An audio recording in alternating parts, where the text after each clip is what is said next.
guys, as part of my year of rereading for 2021, I'm going to be talking about The Book Thief by Markus Zusak.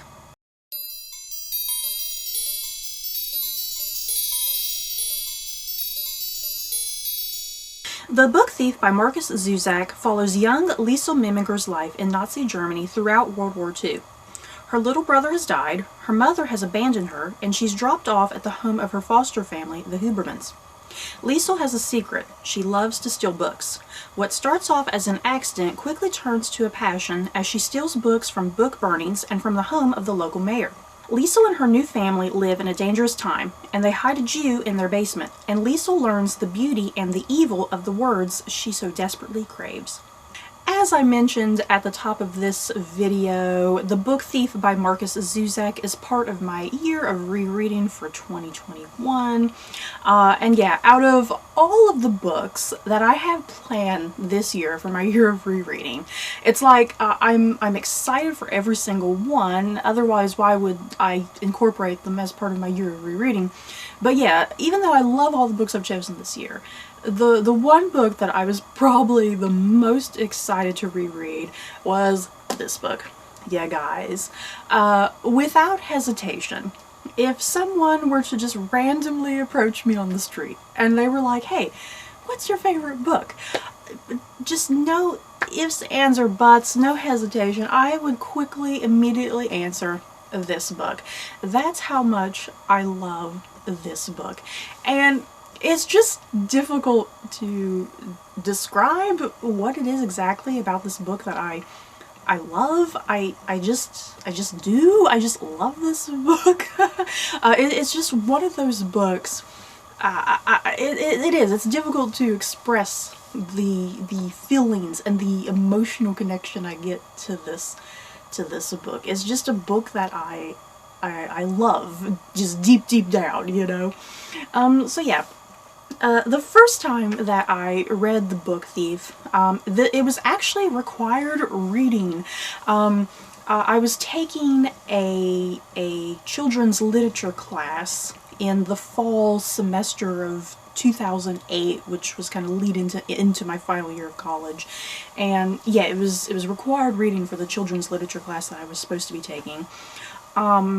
And I remember just being so excited to get to this book by the end of that semester. And it was just an instant hit for me, an instant classic. And since then, I've definitely at least read it 2 other times over the last decade or so. So yeah, this is the first time I've reread this in quite a number of years, you guys. Goodreads is apparently telling me the last time I read this book was way back in 2013. So yeah, it's been a while. So as I've been doing for all of my books for my year of rereading, the easiest way for me to kind of just express and share my love of this book is to go through and give you guys my 5 favorite reasons why I love this book, and maybe those reasons will get you intrigued and interested to read this book as well if you haven't already.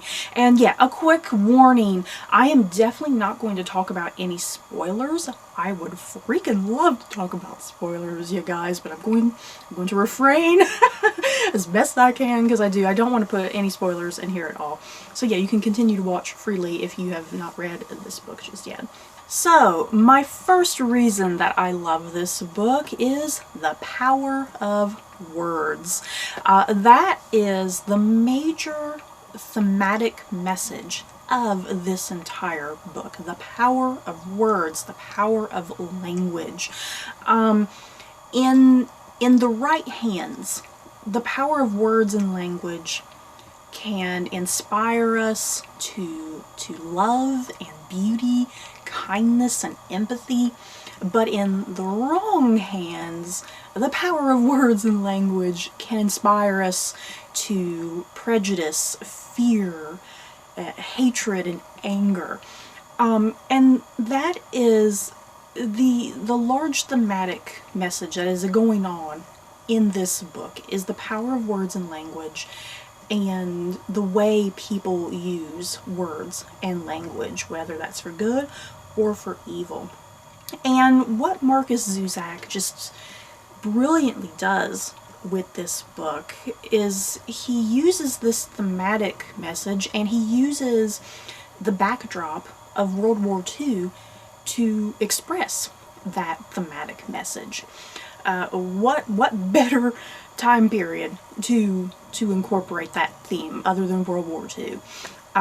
Because Adolf Hitler, he used words and language to turn an entire country against the Jewish population, and to pretty much incite or invoke a global war that resulted in the death of millions and millions and millions and millions of people.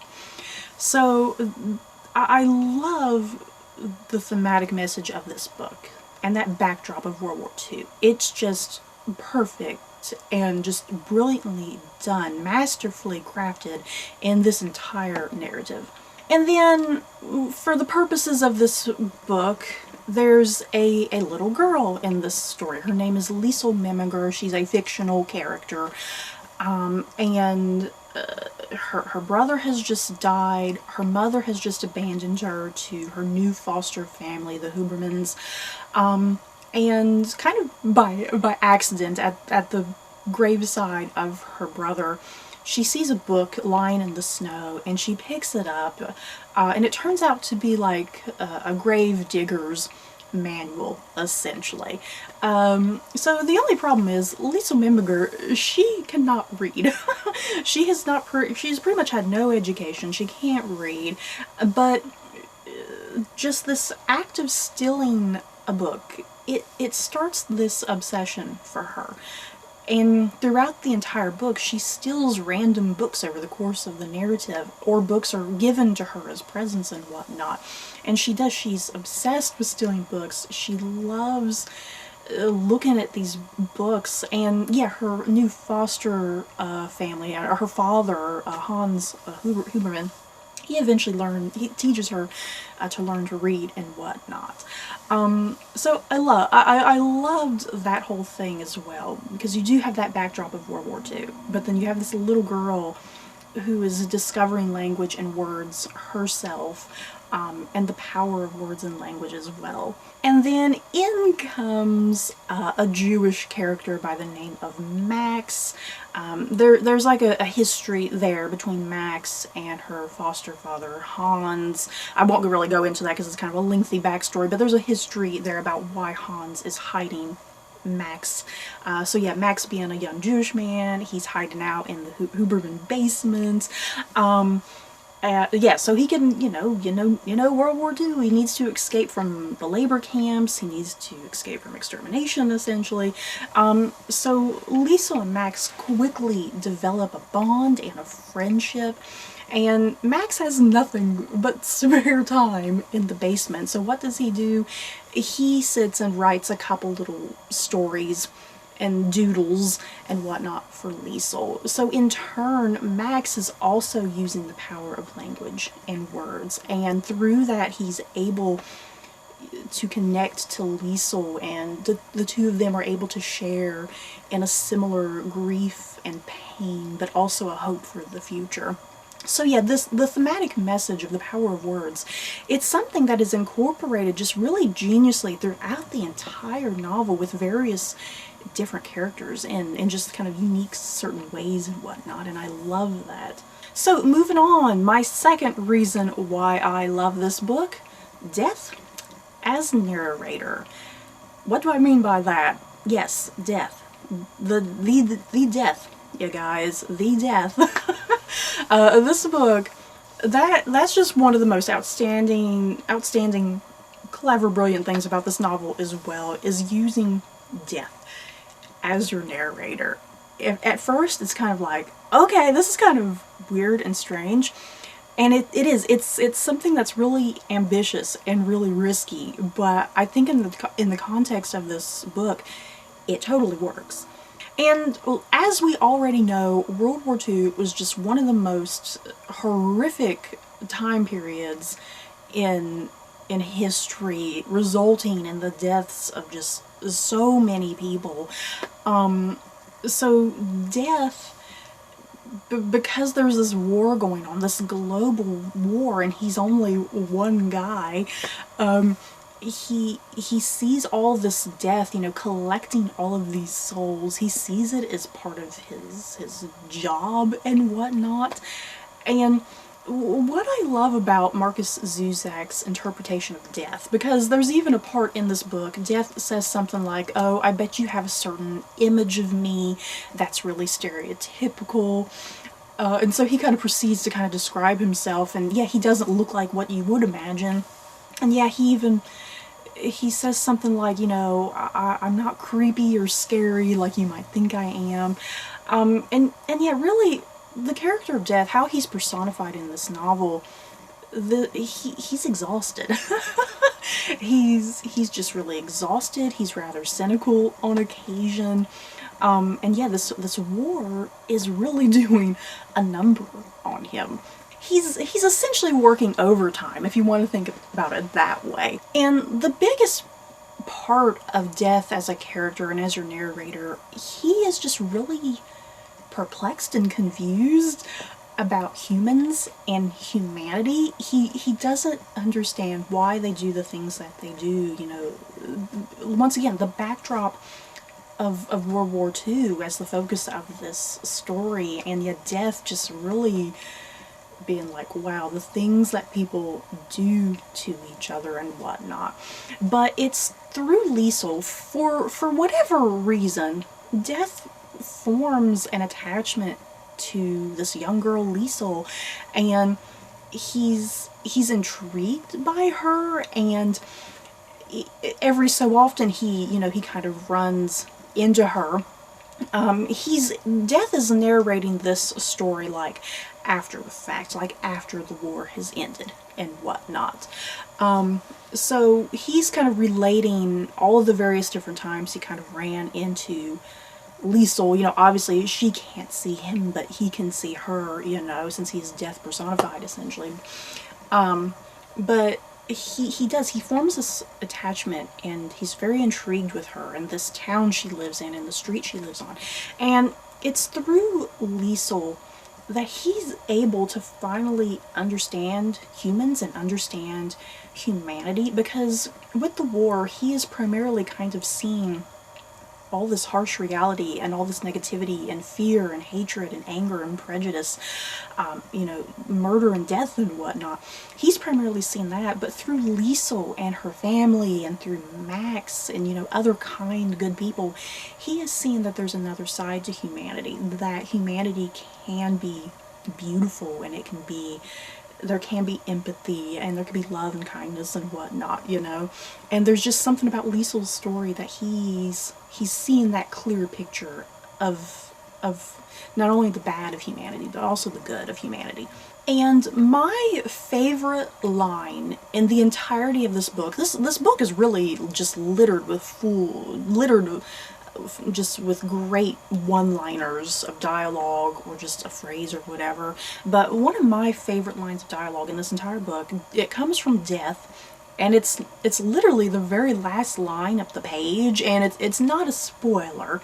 But yeah, the last line of this book, Death says, "I am haunted by humans." And there's just something about that final line of this book that really gets you emotionally, and there's just something about it that's absolutely perfect to just this incredible journey you've just gone on from start to finish with the character of Liesel and her foster parents and Max and all the people that live in this town that Liesel lives in. That line of dialogue, like I said, it just perfectly sums up this journey you've gone on, and kind of just the major, you know, thematic, you know, the final image you're kind of getting with this book. And another interesting thing with Death as your narrator, this is going to be hit or miss with some readers, because I've definitely read reviews from other Goodreads reviewers, and sometimes this can kind of upset some readers. Death is your narrator, and like I mentioned earlier, he is narrating this book after the fact, after World War II has ended, and actually he's kind of narrating it just years and years really into the future. And so Death knows who lives and who dies in this book, So, like I said, I'm not going to spoil anything, but throughout the book, just in random unexpected places, death will drop a spoiler on you. And it's really shocking when he does do it, because then all of a sudden you're like, oh my god, and you're expecting whenever this death or whatever, whoever, you're expecting this to happen. It's just kind of a question of when and how. So that's something that I kind of weirdly liked to the narrative, just these random crazy moments and death's like, hey, this person's gonna die here. But yeah, not just yet. You gotta read to get there, you know? He's essentially kind of telling you that. So I personally like that. It didn't really upset me or kind of ruin the novel for me. But yeah, I know for other reviewers, it's definitely something that kind of upset them or disturbed them, you know, and would kind of ruin the enjoyment of the book. But yeah, that's something that I just kind of absolutely really liked, because if anything, it actually got me more engaged, weirdly enough. Moving on to my third favorite reason why I love this book. Every character has purpose and value. Yeah, guys.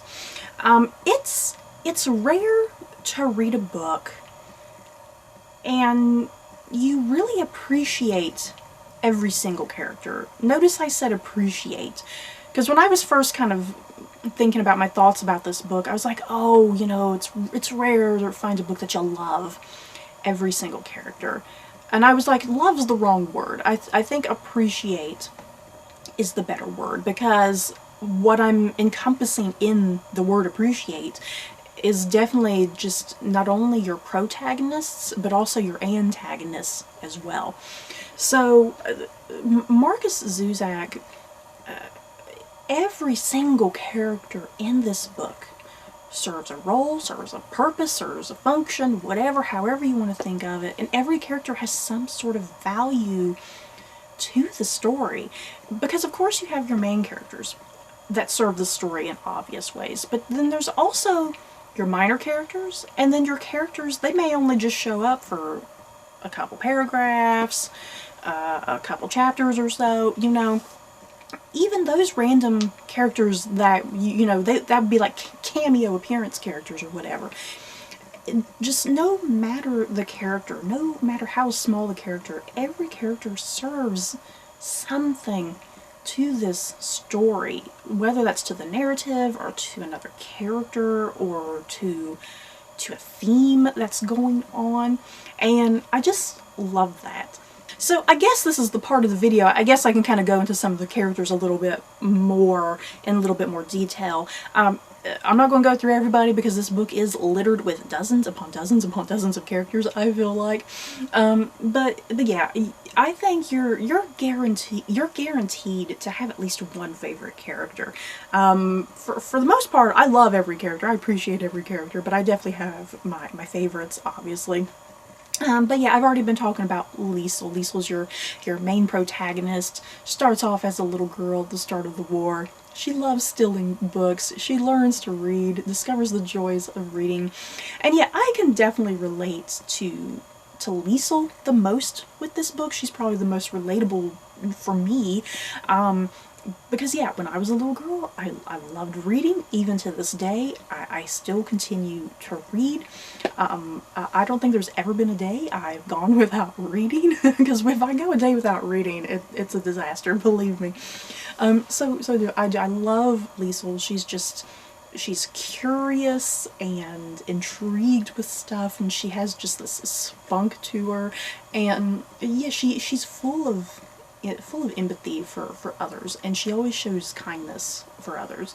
And then you have the Hubermans, Hans and Rosa, Liesl's foster parents. I love them as a couple and the relationship with Liesl, because they both kind of have slightly different relationships with her, because it seems like Liesl forms a stronger attachment to Hans as her father figure and whatnot.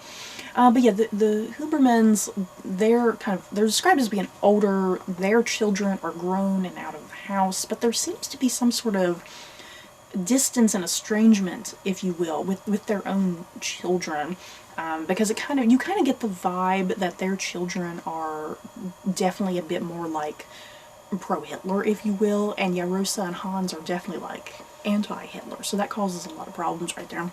But yeah, Hans, he's a great father figure towards Liesel, teaches her to read, he plays the accordion, and yeah, he himself is just full of kindness and compassion, and he's just a great figure for Liesel, you know, especially in regards to showing kindness and compassion, especially when Max arrives on the scene. And then yeah, you have Rosa. Rosa, she's something else, you guys, but she's lovable. She's definitely lovable in her own way. She'll yell at you, she'll smack you with a wooden spoon, she's quick to temper, but yeah, whenever she likes you, if she's yelling at you, that usually means she likes you in some sort of way. And then let me talk about Max, you guys, because Max is my personal favorite character in this novel. Every time I've reread this book, he has just always been my favorite.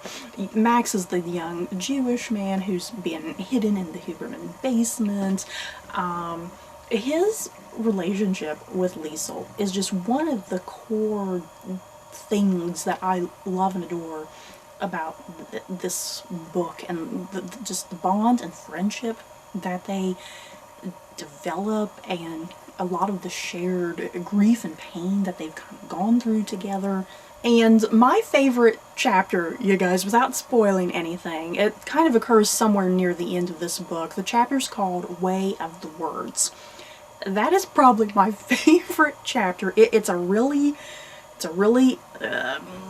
strong chapter. I'm trying to be careful with my words here because I don't want it to sound spoiler, but it's a very strong, powerful chapter.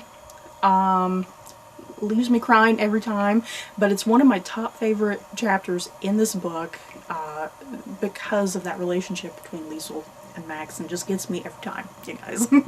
And then another major character in this book is Rudy Steiner, who's like the Huberman's next door neighbor. Rudy's about the same age as Liesel. He has a massive crush on Liesel, but Liesel just won't really give him the time of day. They just have this really cute, witty, back and forth banter with one another throughout the book. They're partners in crime, essentially. And yet Rudy, he's part of like a Hitler Youth group, but he really hates it. He finds it kind of boring. And yeah, his hero, you guys, his hero is Black Olympic runner Jesse Owens. And he just loves that guy.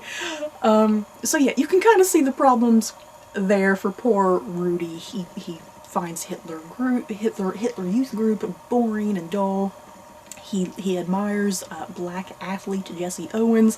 So yeah, you can definitely see the problems there for poor Rudy, because he's not conforming with everybody else, with the mindset and whatnot. And this book, like I said, it's littered with dozens upon dozens of other delightfully colorful characters. And like I mentioned, I just appreciate every single one of these characters, not only the protagonist, but also the antagonist, and just any little character that comes in and out of Liesel's life. I just appreciate every function and role each of these characters serves to the narrative. Moving on to my fourth favorite reason why I love this book. Markus Zusak, he cleverly incorporates some different ways of kind of telling this story, and the best way for me to kind of explain some of just my favorite things he does with this book, I definitely have to kind of show you certain things. Like even here at the start of the book, for instance, the book starts off like this. You're getting introduced to death as your narrator, and then like right here, just randomly in the middle of the page, it says, "Here's a small fact. You are going to die." So it's just little things like that. If you kind of, I mean, even right here, like here, there's something random right here. The entire, or yeah, here's something else even on the opposite side of the page, like some facts about Rudy Steiner and whatnot. Just little, I'm trying to look through. The book just uses things like that to really kind of, I guess, really get your eye to focus in on something, and really, I guess, get you a little bit more engaged with the narrative, I guess. And then another element I like about this book, Markus Zusak incorporates some artwork in this book, if you will. Especially through the character of Max, because, like I mentioned, he has nothing but spare time in the Huberman basement. So what Max does, he arrives with a copy of Hitler's Mein Kampf, and that he's kind of constantly reading, because he's reading, you know, to understand Hitler more and to get into the headspace of Hitler and why this man is the way that he is, essentially. So what Max does, if you've read the book, you definitely know what I'm kind of getting through here, but Max, he takes some paint, he takes some white paint, and he paints right on over the pages of Mein Kampf. And then he proceeds to write out a story for Liesel and also make some little doodles, little artwork to go with the story and whatnot. So yeah, like here's the first couple pages of the story that Max is giving to Liesel and whatnot. And what is so brilliant about what Markus Zusak does here, because the writing is being put over the pages of Mein Kampf and whatnot, once again, this goes back to the major thematic message of this book, the power of words and language and whatnot. And Mein Kampf was a book full of prejudice and fear and hatred and anger and whatnot. But yeah, what Max does is he's painting over those negative words. He's painting over the anger and hatred. And he's writing a story that's full of beauty and compassion and, you know, more full of positivity and whatnot. And that's like just really beautiful. Yeah, guys, I just really love that. I think every time I read this little story, it kind of makes me cry a little bit each time. But another thing that's interesting, let me kind of go through the story here. It's not going to show up. It's going to be very difficult to even show up here on screen. But like, here's another page. This one right here. If you stare, if you pick up this book and stare, you can see trace elements of Mein Kampf poking through the page. Because like this page, for instance, you can see the table of contents. Max has taken the table of contents of the book, and you can kind of, because it says like table of contents up or somewhere, you can kind of visibly kind of make it out a wee bit. And yeah, you can see all the contents kind of underneath that, and it's just so clever, you guys. And yeah, in the literary world, that is called a, how is it pronounced? I always have to look at it as I'm trying to pronounce it. In the literary world, it's known as a palimpsest, when you essentially are taking an original copy of something, but then kind of writing over it with something else, or painting over it with something else, if that makes sense. I'm not sure if I'm explaining it correctly. If you need to look it up on Wikipedia or something, go look it up on Wikipedia what palimpsest means. So it's just things like that in this book that Markus Zusak, it's the artwork, it's the doodles, it's Max's stories, it's the little blocks of the bold, centered writing. It's just little things like that that Markus Zusak does in this book that I just really find really clever and brilliant, and really kind of just drags you deeper into the story and gives you just a much more emotional connection to it, I feel like. I don't know if it's just me. And speaking of an emotional connection to this book, you guys, let's talk about my 5th favorite reason why I love this book, and that is the emotional roller coaster you're gonna go on with this book. Oh boy, this book is going to make you feel a lot of things, yeah guys, and it's going to kind of be up to you, the reader, you know, whether you like that or not, because there's a lot of people that don't like certain elements of this book. Yeah, because there's many who find this book overly pretentious, and there's also many people who find that this book is emotionally manipulating.